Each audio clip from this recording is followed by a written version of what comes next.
Organisation sports organisation through conduct చేస్తున్నటువంటి first Asian open taekwondo international taekwondo నిర్వహిస్తున్నటువంటి మన వీణ, అలాగే జయంతి రెడ్డి గారు, వారికి సహకరించినటువంటి జయంతి రెడ్డి గారు చాలా బాగా 200 మంది పార్టిసిపేట్, 200 టీములు, 1000 మంది పార్టిసిపేషన్, 8 years ఎబోవ్ నుంచి అందరూ చాలా మంది, ఒక 400+ గర్ల్స్ పార్టిసిపేట్ చేసినటువంటి ఈ ఆర్గనైజేషన్ నిజంగానే అమికోల్ అంతేనా, అమికోల్ అంటే ఒక ఫ్రెంచ్ వర్డ్ ని తీసుకొని ఈరోజు ఇంత మంచి ఆర్గనైజేషన్ నడిపిస్తున్నారంటే దానికి తెలుగులో ప్రొనౌన్సియేషన్ ఒక ఫ్రెండ్లీ అని మీనింగ్ తో తీసుకొని వచ్చి ఈ ఆర్గనైజేషన్ ని నడిపిస్తున్నటువంటి వీణ గారు నిజంగానే ఒక ఆడపిల్ల అయ్యండి ఒక 10 ఏళ్లుగా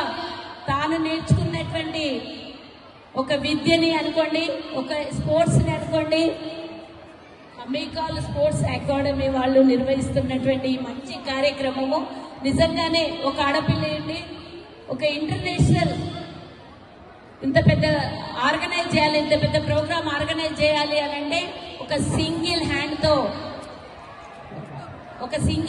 తో ఇంత మంచిగా ఆర్గనైజ్ చేయగలిగింది అంటే నిజంగానే ఇంకా జయంత్ గారి లాగా ఇంకా చాలా మంది సపోర్ట్ చేస్తే వరల్డ్ లో నంబర్ 1 ప్లేస్ కి తీసుకెళ్లి ఒక టైకొండోని రాబోయే ఒలింపిక్ గేమ్ లో కూడా మరి మీరందరూ కూడా ఇక్కడ ఈరోజు పార్టిసిపేట్ చేసి విన్ అయ్యి గోల్డ్ మెడల్ సంపాదించి మరి ఈరోజు ఎంతో మంది 8 కంట్రీస్ నుంచి పార్టిసిపేట్ చేసినటువంటి వాళ్ళందరూ కూడా రేపు రాబోయే ఒలింపిక్ లో టాపర్స్ మీరు ఇలాగే కోచింగ్ తీసుకొని రేపు పొద్దున ఒలింపిక్ లో పార్టిసిపేట్ చేయాలని తన కోరిక కూడా ఉంటది, తన టీం కూడా ఒలింపిక్ లో ఆడాలని ఆడించాలనే కోరిక ఉంటది.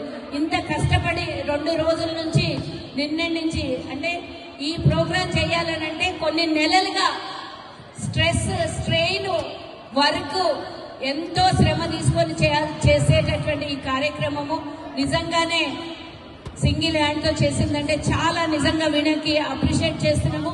రాబోయే ఒలింపిక్ గేమ్స్ కూడా మన ముఖ్యమంత్రి గారు రేవంత్ రెడ్డి గారు తెలంగాణలో నిర్వహించాలని పూర్తిగా కంకణబద్దులై ఉన్నారు.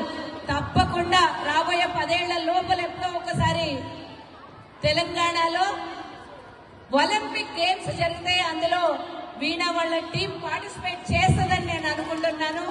ఎంకరేజ్మెంట్ గా రేవంత్ రెడ్డి గారికి నిజంగానే తను ఒక స్పోర్ట్స్ మ్యాన్ కాబట్టి తనకు చాలా ఇంట్రెస్ట్ స్పోర్ట్స్ అంటే. మీరు చూసుండొచ్చు రేవంత్ రెడ్డి గారు ఫుట్బాల్ ఆడడం కానివ్వండి, చాలా స్పోర్ట్స్ కి ఎంకరేజ్ చేయడం కానీ చాలా చేస్తారు. కాబట్టి తెలంగాణలో ప్రథమంగా స్పోర్ట్స్ యూనివర్సిటీని నిర్మించి అక్కడ ఎంతో మందికి మరి కొరియా లాంటి చిన్న చిన్న దేశాల్లో 4 ఒక్కొక్కరు గోల్డ్ మెడల్స్ సంపాదించారు అంటే నిజంగానే ఒక మన రాష్ట్రం అంతా ఉన్నటువంటి ఒక చిన్న కంట్రీకి అన్ని గోల్డ్ మెడల్స్ వచ్చాయి, మన దేశానికి ఒక్క గోల్డ్ మెడల్ కూడా రాలేదని మన ముఖ్యమంత్రి గారు పదే బాధపడుతున్నారు.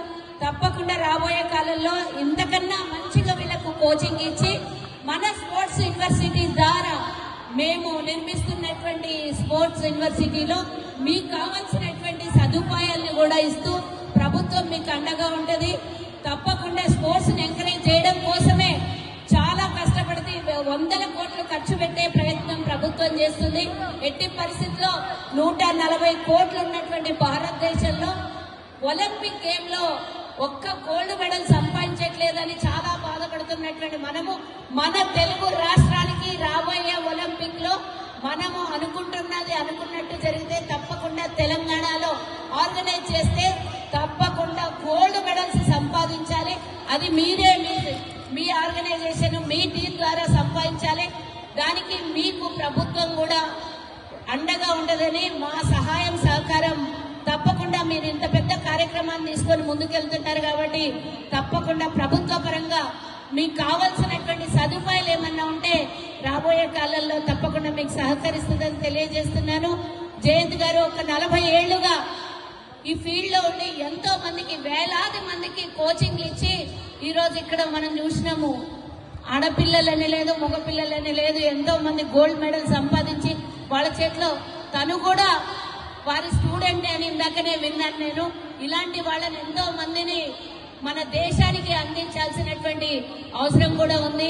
ఆడపిల్లలు నేర్చుకొని కేవలం ఒక విద్యను, ఒక స్పోర్ట్స్ కోటాలో మనం ఒక ఉద్యోగం సంపాదిద్దామనే కాకుండా మన రక్షణ కోసము ఇలాంటి టైకోండో కానీ కరాటే కానీ ఇంకోటి ఏదైనా మన రక్షణ కోసం, ఆడపిల్ల రక్షణ కోసం అవసరం ఉన్నటువంటిది. ఈ కాలంలో సొసైటీలో జరుగుతున్నటువంటి కొన్ని ఇబ్బందులకు, ఆడపిల్లలకు కలిగేటటువంటి ఇబ్బందులకు తనను తను రక్షించుకోవడానికి ఇలాంటి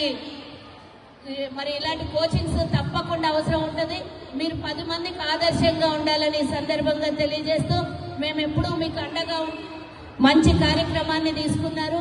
మీకు మేము ఎప్పుడు కూడా మా అవసరం ఎప్పుడున్నా కూడా ప్రభుత్వ పరంగా తప్పకుండా అండగా ఉంటామని తెలియజేస్తూ, ఈ అవకాశం ఇచ్చినందుకు మీ టీం అందరికి కూడా ధన్యవాదాలు తెలియజేస్తాం.